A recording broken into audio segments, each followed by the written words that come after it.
In case you've invested in Grow IPO, you must know that the share allotment has been finalized for this IPO. In fact, this IPO got massive subscription of over 17 times, and now it's time to know whether you got the allotment for this IPO or not. Now, in case you want to check whether you have got the allotment for this IPO, you can go via three methods and check your allotment. One is via the NSE website, two is via BSE website, and third is via the registrar portal, which in this case is MUFG, or it was earlier called as Linked In Time India Private Limited. Now, on the NSE website, how will you check your allotment status? You need to first click on the sign up link, enter your PAN card, of course, on the website of NSE, log in by putting in your username, password, and your CAPTCHA code, and then you can check your IPO allotment status there.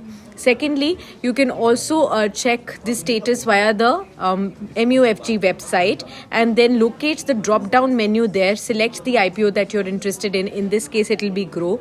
You need to put your application number, your DMAT account, your PAN card details, then determine whether you'll be selecting ASBA or non-ASBA for your application type.